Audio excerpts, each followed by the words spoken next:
Assalamualaikum to Miss Fatin and everyone. Today, me, Muhammad Ahmad Zikri bin Amran, together with Zuno ID and Nur Hazi Ifan, would like to critique a movie which is My Salinger Year. For the synopsis of this movie is about an inspiring writer and poet, Joanna, who moved to New York to find a job there. Joanna lived with her best friend Jenny until one day, she was asked to find another place to stay. She then found an apartment to live in with her new boyfriend, Don.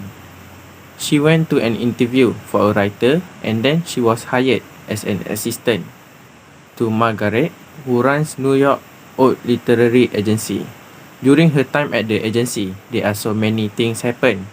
Joanna's responsibilities include responding to the large volume of Salinger's fans' mail, but she impulsively responds to the mail using her own judgment. She was told that it is wrong to do so by Hughes. One day, Margaret asked Joanna to sell her first book and she was succeeded. She was offered a bigger role at the agency, but she refused because she wanted to pursue her dream as a writer.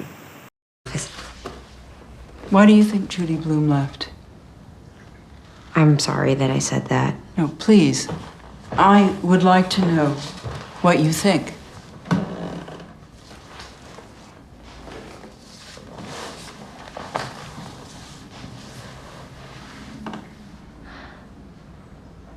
When you met with Judy, did you discuss her writing? The quality of her writing was never an issue. Maybe she wasn't looking for the perfect sales pitch. Maybe she just wanted to hear what you thought about the story, what it meant to you. Or if you love books the same way that she loves them. I'm not sure my love of books was relevant to that discussion. Maybe it was relevant to her. I know it would be to me. For the first positive critical incident, which is apologize, in the scenes, Joanna apologized to Margaret for what she said about Judy Blume. Then, Margaret asked Joanna a reason why she think Judy Blume left. For the analysis, Joanna admit that she made a mistake and offer an apologize to Margaret. The theory behind apologize is effective apologize, show respect and rehabilitate damaged relationship, and forming a foundational part of a positive work culture. The effect of apologize is that all parties can understand each other better and be more open to communicating about the future issues. For the recommendations, if you have hurt someone or made a mistake, you must apologize for the mishap regardless who is the person is.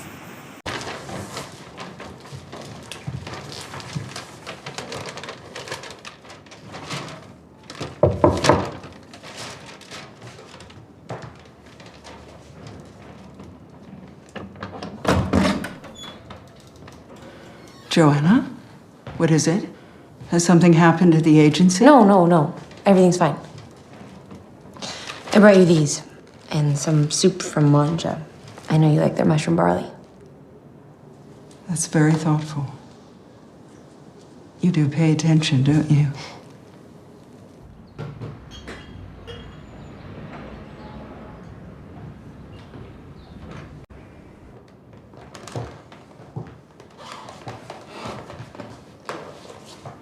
My condolences, Margaret.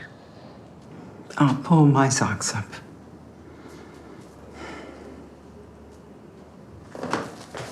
Oh.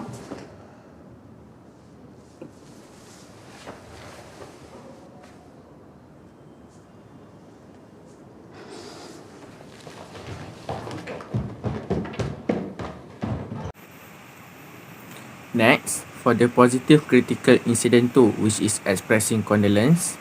For the description of the scenes, when Margaret's lover Daniel passed away, Joanna visits her and brings sympathy flowers and soup to Margaret.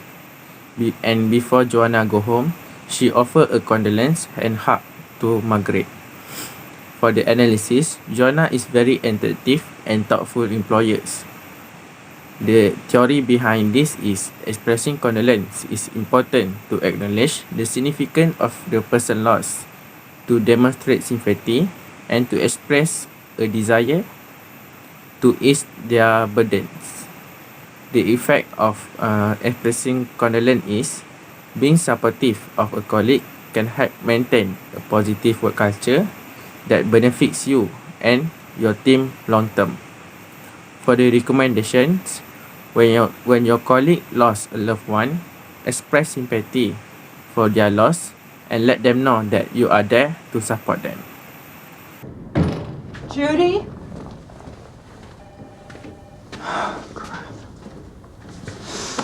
It's all over. Judy? She's leaving us. For whom? Does it matter? If I were Judy, I would have left too. Joanna. Why? Tell me, I'm curious. Why would you leave? No, I'm really, really sorry. I didn't mean that. I'm just sad to see her leave, that's all. Well, until you can articulate a reason that will enlighten us, you can go back to typing your dictation. The last one for me is the negative critical incident, which is impolite. For the description of this scene, Joanna was out that she too would leave the agency. When Judy Bloom left Margaret's office, Joanna's eccentric behaviors made Margaret feel inquisitive to know why they want to leave. For the analysis, Joanna should not voice her resentment even when she has a bad time at work. Joanna should not interrupt the conversation between Hooch and Margaret. The theory behind impolite is the action of interrupting and saying her resentment was really unprofessional behavior. Every worker need to have a respect and not to act on impulse toward their superiors. When someone impolite, this will bring the effect, which is the respectful behavior and insensitivity can cause conflict and the recipient to experience anger and confusions. For the recommendation, we should always respect the superior and only voice out the opinion when necessary. Self-control is important at the workplace. That's all from me. Thank you.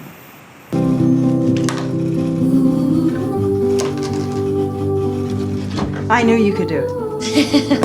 I knew it. Come with me. You! Stop doing what you're doing. Max, we're coming into your sanctum. I have an announcement to make. What is it? Joanna has sold a story I gave her this summer. Congratulations. Not surprised. Good job. You're on your way. Of course she is. I knew the moment you walked through the door that you were agency material. Now you can start to build your very own client list. A most exciting feeling for an agent. Isn't that right, Max? For once, I have to agree with Margaret, yes. We'll celebrate at lunch. Hope you like martinis. Oh. Assalamualaikum, Ms. Fatin. My name is Nur Haziq Irfan, and I will continue on with the fourth critical incident, which is praising and congratulating. So, on to the scene. Joanne successfully sold her first story article assigned by Margaret. Margaret told her team and everybody congratulates Joanne for her success. Margaret is praising Joanne and wants everybody know about her recent success. She was also being thoughtful to her as an employer. So Gagne and Desai found that when employees feel valued and appreciated, they are more likely to be engaged in their work and to be positive attitude towards their job. So it is important to take note that the way which praises and congratulations are delivered can also be important. It should be specific, timely, and genuine. It should also be related to the employee's efforts and achievements rather than just their personalities or characteristics. So praise and congratulations can also improve employee morale and job satisfaction. When employees receive positive feedback, it can boost their self-esteem and self-efficiency, which can in turn lead to an increase in job satisfaction. Additionally, praising and offering congratulations can improve communication and trust within a team or organization. It can foster a sense of trust and mutual respect, leading to better communication and collaboration within the team. So, for my recommendation is that take it about the effort and achievement. Link the praise and congratulations to the employee's efforts and achievements, rather than their own personality or their characteristics. It's very different from typing on one of those computers. Yes. What do you like to read? Everything. Laurie, Hammett, Donald Westlake. I just finished A Sentimental Education, and I loved it. It was so contemporary. I was amazed. Gustave Flaubert, oui, c'est très bien, ma chère, but to be in this field, you'll need to read authors who are alive. I love Flaubert. I like Westlake. He's funny. I guess you can start after Christmas. We'll talk about Jerry then. Ah, Jerry. I'm sure you've heard that he's crazy or senile. Next, the fifth critical incident is bad ethics. In this scene, Joanna was going through a job interview with Margaret to be her new secretary. While Joanna was being interviewed, Margaret was smoking a cigarette, which is clearly a bad ethic. So Margaret is actually being rude here and not being thoughtful towards a future employee when she smokes a cigarette in front of her. In theory, according to a study by the American Journal of Public Health, smoke-free workplace policies have been found to be effective in reducing smoking rates among employees and improving overall health outcomes.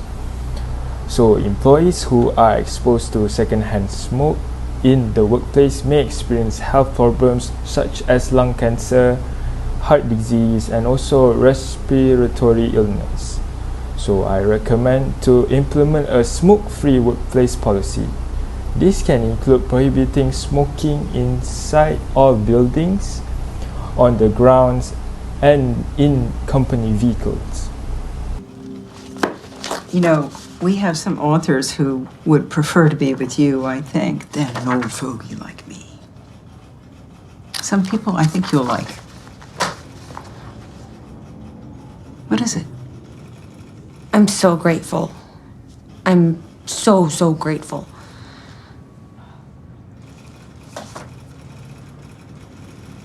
You're leaving, I was planning on talking to you sometime this week. but you're doing so well. I mean, you have it in you to become a really fine agent. You have good instincts, a good heart. Thank you. Thank you, Margaret. My mind's made up. Of course, I'll stay until you can find a replacement. You have other aspirations. I do. We just never really talked about anything other than the agency's business. It's very true.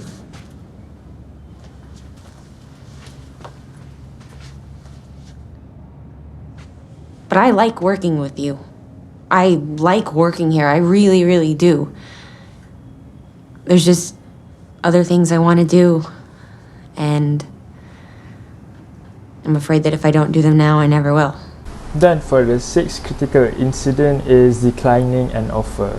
Okay, for this scene, Margaret wanted to promote Joanne to a new position. But instead, Joanne has other plans. So she declined her offer and wanted to quit her job and pursue her dreams of becoming a famous writer. So Joanne declines Margaret's offer politely. Margaret is also being understanding of Joanne's choice in my analysis. But according to Desai and Ryan, declining an offer in a workplace is the theory of self-determination, which emphasizes the importance of autonomy, competence, and relatedness in motivating behavior. The study it was in 2000. The effects is that if an individual declines a job offer, the the organization may need to spend additional time and resource searching for a suitable candidate. If an employee declines a promotion, it may have an impact on the team or department's productivity and performance.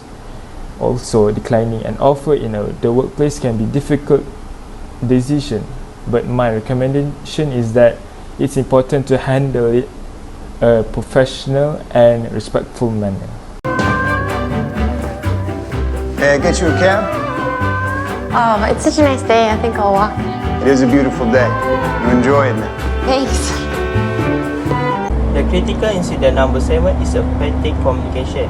Based on this movie, the bellhop says to the Joanna, "It's a beautiful day, enjoy it." It's a form of small talks that is used to create a sense of connections and establish a positive social environment. Trostberg in 2018 stated, fatigue communication is a subcategory of language use that concerns the establishment and the maintenance of the social relationship rather than the transfer of information. The effect from the critical incident is positive effects include building the maintenance social relationship, creating of sense of belonging and community, and reducing the social tension. As the recommendation, use the fatigue communication to create a positive social environment, for example, jokes, compliments, and friendly language. Typo still. Salinger is such a stickler for details. I made 2 mock-ups. Wow. Do you think I should have made more? No. Oh, I think I should have made more, yeah. Mr. Bradbury, it's going to go very well. Just forget everything that you've heard about Mr. Salinger. I think that you'll find that he's very straightforward. It's important that you just be yourself. The next critical incident is gesture and eye contact. The scene shows the communicating between Mr. Bradbury shows a book cover mock-up and asks Joanna's opinion about it. The gesture and the eye contact between Mr. Bradbury and Joanna while communicating.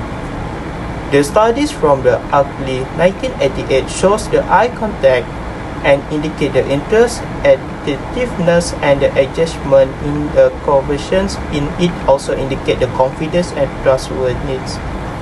The recommendation from the critical incident is to use the gesture to enhance and reinforce the verbal message. The gesture is to emphasize important points and to indicate emotions or attitude. Avoid using too many inappropriate gestures as they can be distracting. I felt lucky to be on the inside. Well, I like it. really? But what do you make of it? I'm not sure what you mean. Well, it's not a kid's book, is it? No. It's about kids for grown-ups. It's about female friendship. But will adults buy a book about kids? Can I sell it? Lots of books have child protagonists. Oliver Twist. This is not Oliver Twist. But you would buy it. I would. Many people would. There's the nostalgia factor. You know, my entire generation grew up on Judy Blume. Maybe. Definitely. All right. You've had your fun. The last critical incident is expressing opinions and ideas. Margaret asks Joanna about the books. Joanna expresses the idea describing a book is about a child book and have a nostalgia factor. Aspect of communication that can take many forms. It is important to use the clear and well-reasoned arguments to support one's opinions and to consider and respect the perspective of others. The effects from expressing opinions and ideas can foster a health on productivity group dynamics, as the recommendations need to be the open feedback and be willing to revise your opinion and idea. If presented with a new information, or evidence. As the conclusion based on this movie, My Salinger Year, we will face many challenges in the workplace as we go through ups and downs. But we must believe there is a solution to every problem. Being a professional, whether we agree or disagree with someone's opinion, never looks down to our existence. Sometimes is a worse method of communication as it will hurt someone's feeling. No matter in what position we are, we must apply all the professional ethics in order to have a successful organization.